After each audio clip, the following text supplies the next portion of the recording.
Every summer, thousands of tourists visit Grand Canyon to watch the sunset bleed across the cliffs. But locals whisper about a hidden trail called Devil's Hollow, a path not marked on any map. In 1998, four college friends ignored the warnings and hiked there after dark, hoping to film a real ghost encounter for fun. As night fell, their flashlights began flickering, and strange echoes bounced through the canyon like distant screams.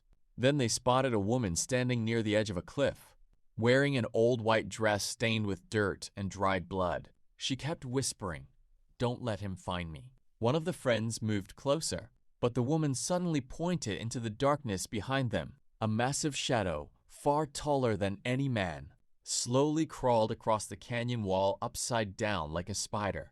The temperature dropped instantly. Their cameras shut off. One friend vanished without a scream. The others ran for hours before reaching the ranger station at sunrise. Search teams never found the missing hiker, only his camera lying near the cliff edge.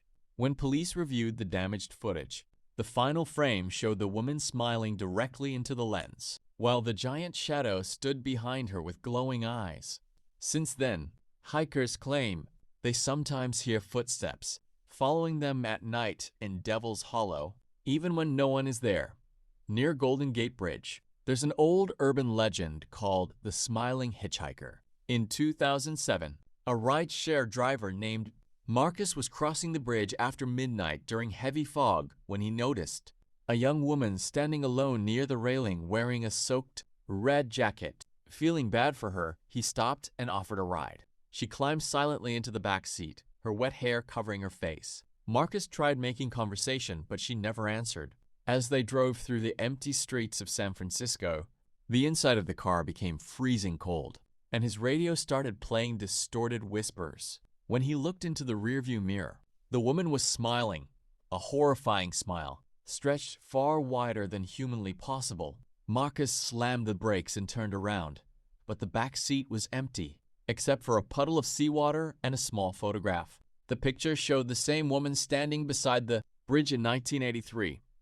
At the bottom was a newspaper headline, "College student jumps from Golden Gate." Terrified, Marcus threw the photo away and sped home.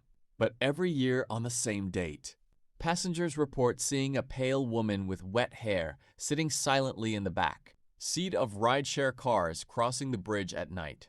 Some drivers say if you look in the mirror too long, she starts smiling.